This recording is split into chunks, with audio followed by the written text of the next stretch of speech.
నమస్తే, welcome to cube TV. నేను మీ anchor Charmi. ఈరోజు మనతో పాటు ప్రస్తుతం ప్రముఖ జ్యోతిష్య వాస్తు పండితులు బ్రహ్మశ్రీ డాక్టర్ నాయకంటి మల్లికార్జున శర్మ గురుశ్రీ గారు ఉన్నారు. గురుగారితో మాట్లాడదాం. నమస్కారం గురు. నమస్కారం గురుగారు. మరి వృషభ రాశి వారికి ఫిబ్రవరి నెల ఎలా ఉండబోతుంది? తప్పకుండా అమ్మ. ఓం శ్రీ గురుభ్యో నమః.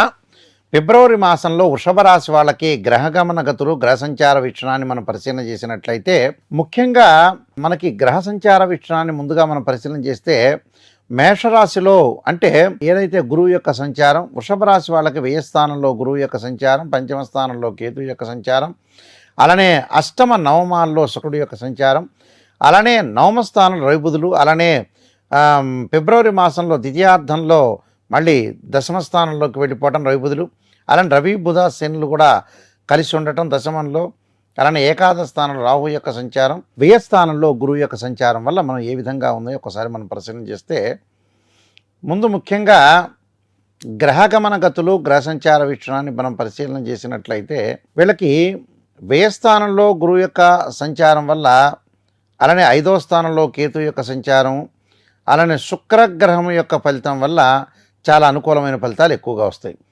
అంటే శుక్రుడు సుఖాన్ని భోగాన్ని ధనాన్ని ఇచ్చేవాడు కాబట్టి శుక్రుడు అనుకూలమైన స్థానంలో ఉండటం వల్ల ఆర్థిక స్థితిగతులు అనేవి చాలా మెండుగా ఉండే అవకాశం బాగా ఎక్కువగా ఉంటుంది. అంటే ఆర్థిక స్థితిగతులే కాకుండా ప్రతి విషయంలో కూడా శుక్రగ్రహ ప్రభావం వల్ల అనుకూలమైన పరిస్థితులు రావటం, అలానే దానితో పాటు వీళ్ళకి గ్రహగమన గతులు గ్రహ సంచార వీక్షణాన్ని మనం పరిశీలన చేసినట్లయితే, ఈ రాశి వాళ్ళకు వృషభ రాశి వాళ్ళకి ప్రత్యేకంగా రవి బుధులు కూడా ఏదైతే వృత్తికారకుడు రవి అనుకూలమైన ఫలితాన్ని సాధించే అవకాశం ఎక్కువ ఉంటుంది. ఎందుకంటే దశమ స్థానంలో రవి యొక్క బలం వల్ల కూడా ఉద్యోగ అవకాశాలు బాగా పెరగటం, వృత్తి ఉద్యోగ వ్యాపార రంగాల అభివృద్ధి సాధించే అవకాశం బాగా ఎక్కువగా ఉంటుంది.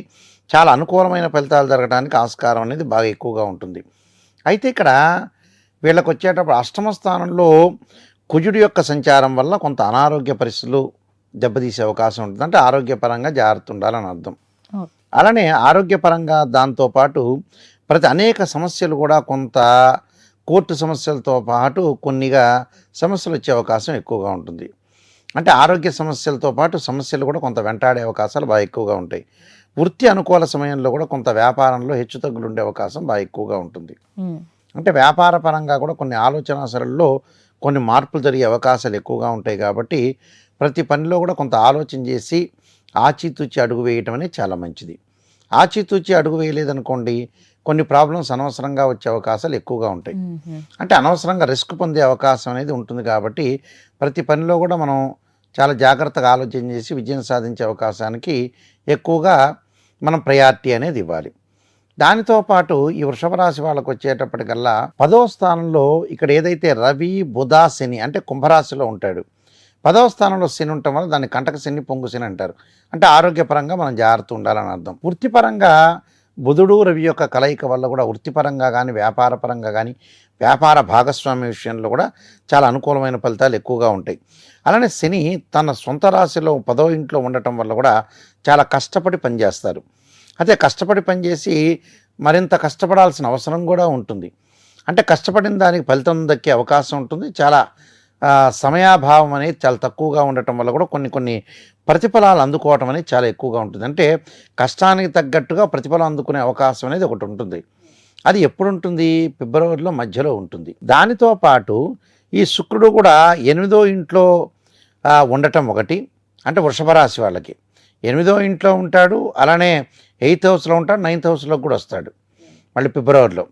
దానికి తగ్గట్టుగా కష్టానికి తగ్గట్టు ప్రతిఫలం రావటం, డబ్బు సమకూరటం, ఆకస్మికంగా ధనలాభాలు, అలానే వివాహ ప్రయత్నాలు సఫలీకృతం అయ్యే అవకాశం ఉంటుంది. ఎందుకంటే కళత్రకారకుడు వివాహకారకుడు శుక్రుడు కాబట్టి అనుకూలమైన ఫలితాలు ఎక్కువగా ఉంటాయి. అలానే యాదృచ్ఛికంగా కొన్ని విద్యార్థుల విషయంలో కూడా మంచి జరిగే అవకాశాలు ఎక్కువ ఉంటాయి. అంటే ఏకాగ్రతను కోల్పోకుండా ఉండటం చాలా మంచిది. అంటే విద్యార్థులు వేరే వ్యాపకాల మీద ఉండే అవకాశాలు ఉంటాయి కాబట్టి ఏకాగ్రత అనేది చాలా ఇంపార్టెంట్. చదువులపైన దృష్టి పెట్టడము, అలానే ఆ దృష్టి పెట్టడంతో పాటు కొంత కష్టపడి పనిచేస్తే కూడా విజయం సాధించే అవకాశం బాగా ఎక్కువగా ఉంటుంది. అంటే మెరుగైన ఫలితాలు వచ్చే అవకాశం ఎక్కువగా ఉంటుంది. దానితో పాటు కొన్ని ప్రయత్నాలు ఉంటాయి. మనంటే జీవితంలో మనం చేయాల్సిన కొన్ని ప్రయత్నాలు కూడా ఉండే అవకాశం ఎక్కువగా ఉంటుంది. కానీ కుటుంబ సభ్యుల యొక్క ఆరోగ్య విషయంలో కూడా కొంత అనుకూలంగా ఉంటుంది. అంటే కుటుంబ సభ్యుల పరంగా బాగుంటుంది, వృత్తి ఉద్యోగ వ్యాపార రంగాల్లో బాగుంటుంది, అయితే విద్యార్థులకు అనుకూలమైన కాలం, అలానే ప్రతి పనిలో కూడా ముందుకు వెళ్తారు. అలానే కొంతకాలం జీవితానికి కొంత దూరంగా ఉండటం, ప్రయాణాలు చేసే అవకాశం ఉంటుంది. కొన్ని కారణాల వల్ల కుటుంబంలో కూడా కొంత మంచి చెడు రెండు మిశ్రమైన ఫలితాలు ఎక్కువగా ఉంటాయి. అంటే కుటుంబానికి దూరంగా ఉంటారు కానీ కుటుంబం అనేది అనుకూలంగా ఉంటుంది, ఎలాంటి మార్పు లేకుండా. అలానే తోబుట్టువుల యొక్క సమస్యలను కూడా వీళ్ళు పరిష్కారం చేస్తారు.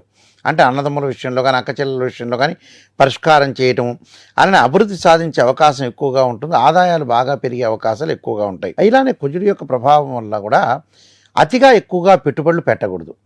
అలా పెట్టుబడులు పెట్టడం వల్ల కూడా కొంత నష్టం వచ్చే అవకాశం ఎక్కువగా ఉంటుంది. ఆరోగ్యపరంగా కొన్ని హెచ్చుతగ్గులు ఉండే అవకాశం బాగా ఎక్కువగా ఉంటుంది. ఆ హెచ్చుతగ్గుల విషయంలో కూడా జాగ్రత్తగా ఆలోచన చేసి ముందుకు వెళ్తే మనకు మంచి జరిగే అవకాశం ఉంటుంది. శారీరక పరంగా కొన్ని నొప్పులు బాధలు వచ్చే అవకాశం ఎక్కువగా ఉంటుంది. అయితే వ్యాపార పరంగా భాగస్వామ్య పరంగా పెట్టుబడి పెట్టచ్చా అంటే కొంత మాత్రమే పెట్టుబడి పెట్టాలి, మొత్తం పూర్తిగా పెట్టకూడదు. ఎందుకంటే ఇక్కడ ఏదైతే వృషభ రాశి వాళ్ళకి వ్యయ స్థానంలో గురువు ఉండటం వల్ల ధనకారకుడు గురువు, శుక్రుడు కూడా ఒక కారకత్వాన్ని వహించేవాడే. కాబట్టి పరిపూర్ణంగా శుక్రుడు బాగున్నాడు కానీ గురువు బాగలేదు. కాబట్టి పరిపూర్ణంగా ఉన్న వ్యాపారాలను నడిపించాలి, అలానే వ్యాపారం నడిపిస్తూ ఉండాలి. కొత్త వ్యాపారాన్ని ఎప్పుడు కూడా ఫిబ్రవరి నెలలో తేకుండా ఉంటే చాలా మంచిది. అంటే తీసుకోకూడదు. యాక్చువల్గా తీసుకుంటే రకరకాల ప్రాబ్లమ్స్, ఇష్యూస్ అయ్యే అవకాశాలు ఎక్కువ ఉంటాయి. కాబట్టి ప్రత్యేకంగా స్త్రీలకు విషయానికి వచ్చేటప్పటికల్లా మానసికంగా ఆందోళన చెందుతూ ఉంటారు.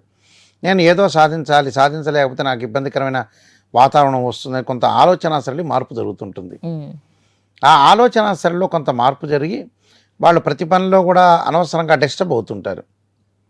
అంటే మనస్సుకు ఏది అందుతే అది చేయకూడదు, ఆలోచన చేయాలి. మనస్సుకి ఏదైతే బాగుంటుందో అందరినీ కూడా ఆలోచన చేసి ప్రతి వాళ్ళతో కూడా పరిష్కారం చేసుకొని వాళ్ళ యొక్క ఆలోచన సరళితో ముందుకు వెళ్తే మనకు మంచి జరిగే అవకాశం ఉంటుంది. విద్యార్థుల మటుకు ఏకాగ్రతతోటి చదువు మీద శ్రద్ధ పడితే మంచి ఫలితాలు జరుగుతాయి. ప్రత్యేకంగా కొన్ని పరిహారాలు చేసుకుంటే చాలా మంచిది. ఓకే గురుగారు, మరి ఎలాంటి పరిహారాలు చేసుకోవాలి వీళ్ళు? తప్పకుండా అమ్మా. పరిహారాలు ఎలాంటి పరిహారాలు చేసుకోవాలంటే విద్యార్థులు ముఖ్యంగా దక్షిణామూర్తి శ్లోకాన్ని పఠించాలి. అలానే స్త్రీలు వచ్చేటప్పటికల్లా తప్పకుండా రాజరాజేశ్వరి అమ్మవారిని, మిగతా వాళ్ళందరూ కూడా ఈ రాశి వాళ్ళందరూ కూడా ప్రత్యేకంగా ఓం నమః శివాయ పంచాక్షరి చేసుకోవటం. ఆరోగ్యపరంగా ఏదైతే హెచ్చుతగ్గులు ఉంటుందో కుజుడి యొక్క ఆరాధన చేయాలి. అంటే అంగారకాయుధే శక్తి హస్తాయి ధీమే తన్నో భౌమ ప్రచోదయాత్ అనే మంత్రాన్ని, దానితో పాటు వాళ్ళు చేయాల్సింది ఏంటంటే శరీరే జర్జరీభూతే వ్యాధిగ్రస్తే కలేబిరి ఔషధం జాహ్నవీతోయం వైద్యో నారాయణ హరి అనే మంత్రాన్ని కూడా చక్కగా చదువుకోవాలి. అంటే ఇవన్నీ చదువుకోవటం వల్ల వాళ్ళకి ఏంటంటే ఆరోగ్యపరంగా ఇబ్బందులు తొలగిపోయే అవకాశం ఖచ్చితంగా ఉంటుంది. ధన్యవాదాలు గురుగారు. నమస్కారం.